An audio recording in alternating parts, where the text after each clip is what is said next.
China might be the world's factory producing everything from tiny needles to massive cars, but there's one thing it desperately lacks, a resource only America controls. And now, that missing piece could decide the outcome of a global economic war. On April 2nd, 2025, the world watched as President Donald Trump stepped out of the White House, holding a large red card before a sea of flashing cameras. Printed on that card were the names of several countries, each followed by a new tariff rate. Calmly, deliberately, Trump read each country aloud, revealing the tariffs one by one. With every name he announced, a wave of anxiety swept across global markets. Within hours, stock exchanges around the world plummeted. This wasn't just a political announcement, it was a signal, a declaration, a warning. A battle had begun, not with bombs or missiles, but with economic power as the weapon and money as the ammunition. This was the start of what would be remembered as a trade war, or more precisely a tariff war. Trump had made a bold, strategic move, one aimed at bringing the world's strongest manufacturing nation, China, to its knees. But the question on everyone's mind was clear: who would win this war, China or America? Welcome to Unseen Mysteries.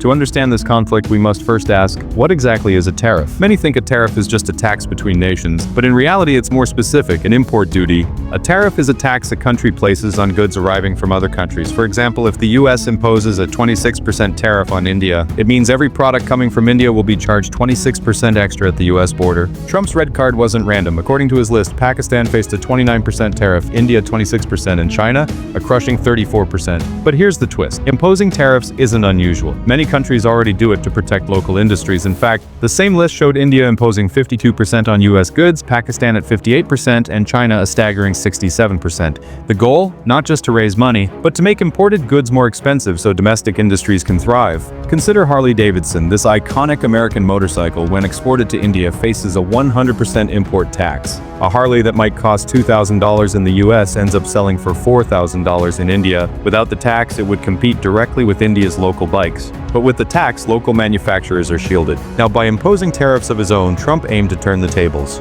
Foreign goods would become pricier in America. Consumers might then choose American-made products over imports. For countries like India and Pakistan, the impact would be noticeable, but for China, the consequences would be massive. Why? Because China wasn't just another trading partner. Over the last 2 decades, China had transformed into the world's largest exporter, sending everything from tiny screws to advanced electronics across the globe. Its low-cost manufacturing had swallowed market share everywhere, eroding local industries worldwide. In 2000, America imported $80 billion worth of goods from China. Fast forward to 2025, and that number has ballooned to $440 billion. Meanwhile, China imports just $145 billion from the US. That's a trade deficit of nearly $300 billion. Trump argued that this imbalance was unfair. If America buys $440 billion from China, shouldn't China buy the same from America? His solution: tariffs that would pressure companies to bring manufacturing back to US soil. But there's a catch. Many American giants, Apple, Tesla, HP, Nike, Mattel, all manufacture in China. Moving factories back home would cut Chinese imports by perhaps $200 billion. But it would also raise production costs, making products more expensive, profits could shrink, prices could rise. Yet, Trump seemed willing to bear those costs if it meant breaking China's manufacturing dominance. China, however, wasn't standing still. In retaliation, it imposed even steeper tariffs on American goods. The tit-for-tat escalated, products once costing $10 now sold for $20. And it wasn't just electronics. Agriculture, machinery, textiles, every sector felt the strain. Two superpowers, two economic engines, locked in a battle neither could afford to lose. But who had the upper hand? At first glance, America imported mostly electronics from China, phones, laptops, gadgets, painful but replaceable.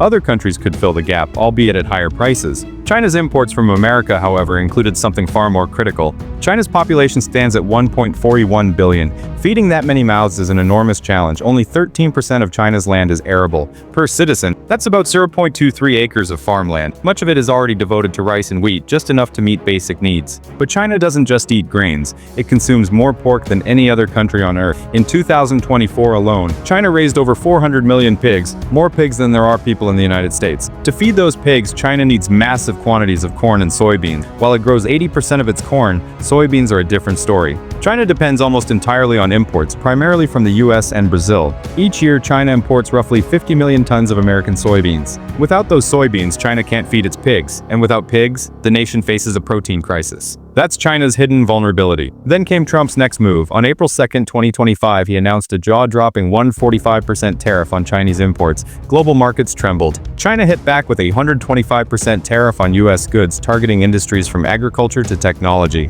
The US also closed the de minimis loophole, which had allowed low-value imports to enter duty-free. Chinese e-commerce giants like Shein and Temu felt an immediate impact. Yet amid the rising tensions, subtle signs of negotiation emerged. China hinted it was willing to talk if the US rolled back certain tariffs. It even exempted key American exports, pharmaceuticals, microchips, from its own tariffs, a quiet olive branch. Today, both nations stand at a crossroads. The trade war has battered industries, disrupted supply chains, and unsettled markets. US companies scramble to find new suppliers. Chinese exports to America have declined sharply, yet neither side has fully blinked. The world watches, waiting, because the outcome of this economic standoff won't just decide who wins a trade war. It could reshape global trade for decades to come.